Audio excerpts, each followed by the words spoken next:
Get out. James's voice was cold as he stood in our marble foyer, casually swirling whiskey in a crystal glass. Your things are already packed. I stared at the Louis Vuitton suitcases lined up by the door, the ones he'd bought me last Christmas when everything still seemed perfect. My hands trembled, but I kept my voice steady. So that's it? After 8 years of marriage, you're just throwing me out. He smirked, taking another sip. Come on, Emma. Let's not make this dramatic. We both know this marriage has served its purpose. Your inheritance helped build ClearTech into what it is today. Now that we're going public, I need someone more suitable by my side. Someone who understands the tech world. My name is Emma Chen, and at 34, I was watching my life crumble around me. 8 years ago, I'd married James believing in love and forever. He was brilliant but struggling, working on a startup he swore would change the world.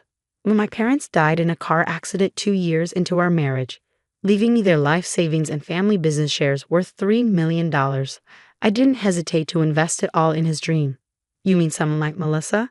I asked, thinking of his 25-year-old head of marketing who'd been spending more and more time at our house lately. The way she looked at him during dinner parties, how they always seemed to be having late meetings. James's smile widened. Melissa understands vision. She gets what it takes to build something revolutionary. You, he gestured dismissively with his glass. You were great for the early days. The supportive wife, the generous investor. But ClearTech is worth $100 million now. We're playing in the big leagues. I looked around our mansion. The sweeping staircase, the chandelier that cost more than most cars. The art I carefully selected to make this place feel like home. All of it built with my family's money, my trust, my love. The board meets tomorrow to finalize the IPO, James continued, checking his Rolex. Another gift bought with my inheritance. Melissa and I need to prep.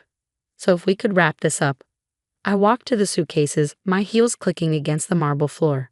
Each step felt heavy with 6 years of memories. The dinner parties I'd hosted to help him network, the nights I'd stayed up listening to his ideas, the vacations we canceled because he needed to work. I believed in him completely, had been so proud to help build his dream. You know what's funny? I said, turning to face him. You think you've won, that you've played this perfectly. He raised an eyebrow, amused. Haven't I? ClearTech is about to go public. I'm about to become one of the youngest tech billionaires in the country. And you? He shrugged. You'll get whatever the prenup stipulates, which, if I remember correctly, isn't much. I smiled, thinking of everything he didn't know. The quiet moves I'd made over the past year as I watched him grow more distant, more arrogant. The careful planning that would turn his smug grin into shock. Good luck with the IPO, James, I said, grabbing my suitcases. I'm sure it'll be interesting. His confidence faltered for just a moment. What's that supposed to mean? You'll see. I walked out without looking back, the heavy door closing behind me with a final thud. What James didn't know, what he'd been too arrogant to even consider, was that I wasn't as naive as he thought. Growing up in a business family had taught me to always protect myself. While he was busy building his empire and courting Melissa, I'd been watching, learning, and preparing. The inheritance he used to build ClearTech? I had documentation for every penny, dated, notarized, and safely stored with my lawyer. The early company contracts, all carefully preserved, showing my role as more than just a silent investor. The long hours he claimed to be working, I had proof of much more interesting activities. But my real insurance policy was something far more valuable, something that would make tomorrow's board meeting very interesting indeed. I checked into the Four Seasons, a small indulgence I planned ahead for. As I unpacked, my phone buzzed with a text from my best friend Lauren. Are you okay? Did you do it? It's done, I replied. He kicked me out just like we expected. Melissa's already moving in. That smug bastard, she texted back. He has no idea what's coming, does he? I smiled, thinking of the documents safely stored in my laptop. Documents that would turn James's perfect plan upside down. No, I wrote. He doesn't. That night, I sat in my hotel room watching the city lights twinkle below. 6 years ago, James had been a struggling entrepreneur with big dreams. I believed in those dreams, had wanted to be part of building something meaningful. The $3 million from my parents had seemed like fate, a way to honor their memory by helping create something amazing. I remember the day I transferred the money to ClearTech's account. James had hugged me tight, promising we'd build an empire together. You and me against the world, he'd said. Partners in everything. Now here I was, kicked out of my own house so he could move in his girlfriend. The wife who funded his success discarded like yesterday's news. But James had made one crucial mistake. He'd underestimated me. Growing up watching my father run his business, I'd learned that trust was good, but documentation was better. My phone buzzed again, this time with an email from my lawyer, Sandra. Everything's in place for tomorrow. Are you sure you want to do this? Once we move forward, there's no going back. I thought about James's smug smile as he dismissed me, about all the nights I'd spent alone while he was working late with Melissa, about how he thought he could use me and throw me away. Unsure, I replied, let's show them what I'm really worth. Tomorrow, James would learn that his perfect plan had one fatal flaw. Me, and I was done being underestimated.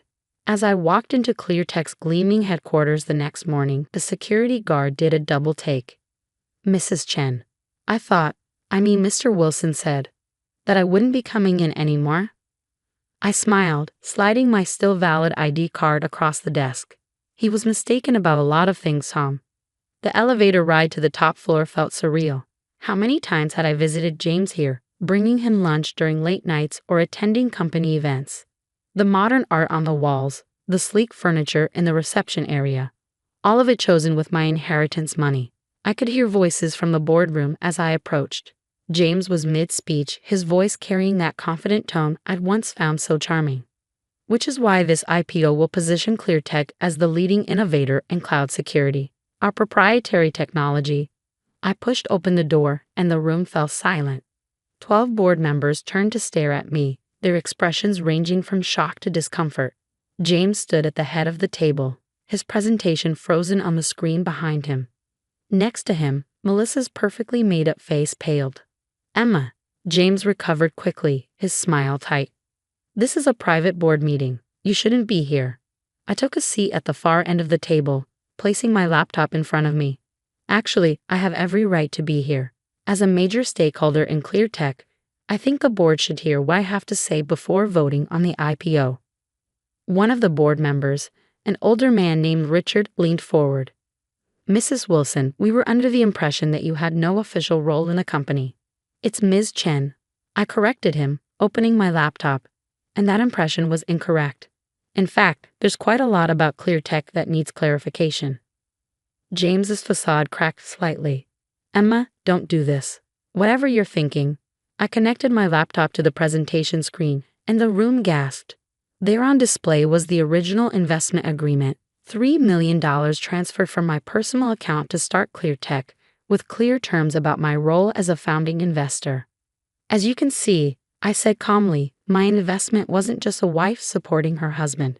It was a formal business arrangement with specific conditions about my involvement in major company decisions, like, say, an IPO. The board members shifted uncomfortably, several of them shooting questioning looks at James. He had always portrayed ClearTech as his sole creation, conveniently leaving out the fact that his wife's inheritance had made it all possible. That was years ago, James said dismissively. The company has grown far beyond that initial investment. True, I nodded, clicking to the next slide, which is why I found it interesting that you've been systematically erasing my contributions from company records. These are the original documents, and these, I split screen to show altered versions, are what you submitted to the SEC for the IPO filing. The room erupted in murmurs. Document falsification in an IPO filing was serious, the kind of thing that could derail the entire process and trigger investigations. This is ridiculous, Melissa spoke up, her hand possessively on James's arm. You're just bitter because my husband used my family's money to build this company, then tried to push me out when he thought he didn't need me anymore. I interrupted. No, Melissa, I'm not bitter. I'm just well prepared. I clicked to the next slide, and James's face went ash white. There on the screen were bank statements showing systematic fund diversions from ClearTech's accounts to offshore holdings. Millions of dollars moved quietly over the past year. Would anyone like to explain these transactions? I asked innocently. Because I'm very curious about why company funds were being moved to accounts in the Cayman Islands right before the IPO announcement. Richard, the board member who'd spoken earlier, stood up abruptly. Mr. Wilson, is this accurate? James tugged at his collar, his cold demeanor cracking. These are complex financial arrangements for tax purposes, completely standard. Standard? I raised an eyebrow. Is that what you told Melissa when you promised her shares from these accounts? When you planned to cash out together after the IPO? Melissa jumped up, her chair scraping against the floor. How did you? No. I finished for her. Let's just say you should be more careful about what you discuss over company email, especially when the company's security system was partly funded by the person you're planning to betray. The boardroom erupted into chaos. Several members were on their phones, presumably calling their lawyers. Others were demanding immediate explanations from James, who stood there looking like his perfect world was crumbling around him. This is a simple choice, I said, raising my voice above the commotion. Either we postpone the IPO and restructure the company leadership to reflect its true ownership, or I take this evidence to the SEC. Your call. James stormed around the table toward me, his face contorted with rage. You manipulative bitch, he hissed under his breath. You're trying to destroy everything I built. No, James, I said quietly, meeting his gaze. I'm taking back what's mine, what we built together, before you decided to throw me away. The board quickly called for an emergency recess. As people filed out of the room, many of them already on their phones with crisis managers and lawyers, I packed up my laptop calmly. Everything I'd shown them was just the tip of the iceberg. I had more evidence, more proof of James's deceptions, safely backed up and ready to deploy if needed. Richard, the senior board member, approached me as I stood to leave. Ms. Chen, I think we need to have a longer conversation about your role in ClearTech. Perhaps over lunch? I smiled, shouldering my bag. I'd like that. I have quite a few ideas about the company's future. As I walked out, I caught a glimpse of James and Melissa in heated discussion, their perfect plan falling apart around them. He looked up as I passed, and for the first time since I'd known him, I saw fear in his eyes. This was just the beginning. James had thought he could discard me without consequences, but he was about to learn just how expensive that mistake would be. The weeks following the board meeting were a whirlwind of legal negotiations, emergency board sessions, and company restructuring. I watched from my temporary office on the 19th floor, not quite the penthouse suite where James still sat, but close enough to keep an eye on things. The IPO had been postponed indefinitely. After my revelations, the board wasn't taking any chances. They'd hired independent auditors to go through every transaction, every document, every decision made in the past 6 years. What they found made my evidence look tame in comparison. They've uncovered at least $12 million in questionable transactions, Sandra, my lawyer, told me one morning as we reviewed the latest findings. James wasn't just planning to cash out with Melissa. He was setting up a parallel company structure. He was going to use the IPO money to start fresh, leaving ClearTech as an empty shell. I sipped my coffee, looking out over the city skyline. And Melissa? Any word from her legal team? Sandra smirked. She's singing like a canary, turned over everything. Emails, texts, recorded conversations. Apparently, she's not as loyal to James now that his perfect plan has fallen apart. I wasn't surprised. Melissa had always been ambitious, but her loyalty extended only as far as her own interests. Once she realized James couldn't deliver the wealthy future he promised, she'd switched sides quickly. The press had been having a field day with the story. Tech CEO's IPO dreams crumble amid fraud allegations, read one headline. ClearTech founder's wife exposes million-dollar deception, screamed another. James' reputation in the tech world, once golden, was now thoroughly tarnished. But I wasn't interested in revenge, I wanted justice. The board had been surprisingly receptive to my proposals for restructuring the company. With James's credibility destroyed and the threat of SEC investigations looming, they were eager to find a stable path forward. The board meeting's in an hour, Sandra reminded me, gathering her papers. Are you ready? I nodded, straightening my blazer. More than ready. The boardroom looked different now. The same sleek table, the same floor-to-ceiling windows. But the energy had changed. James sat at the far end, his usual confidence replaced by barely contained anger. His lawyer whispered something in his ear as I took my seat. Richard called the meeting to order. As you all know, we're here to finalize the leadership restructuring of ClearTech. Following the independent audit and extensive legal review, the board has prepared a resolution. I kept my expression neutral as he read through the terms. James would step down as CEO, though he retained a minority stake in the company. The offshore accounts would be frozen and investigated. And most importantly, I would be installed as executive chairperson, with final say over all major company decisions. This is insane, James burst out, standing up. You're giving her control of my company? Our company, I corrected him quietly, built with my family's money, my support, and my trust.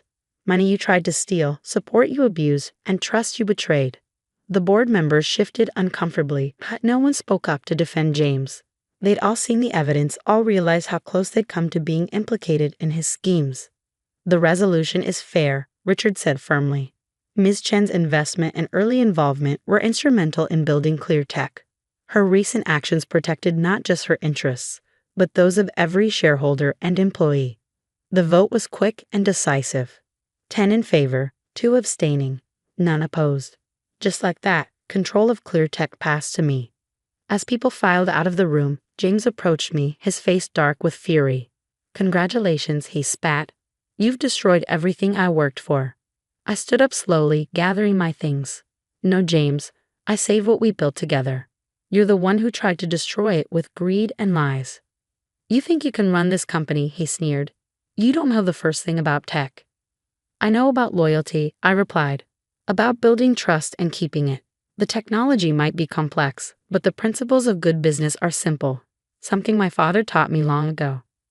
I walked to the door, then turned back for one last look at the man I'd once loved so completely.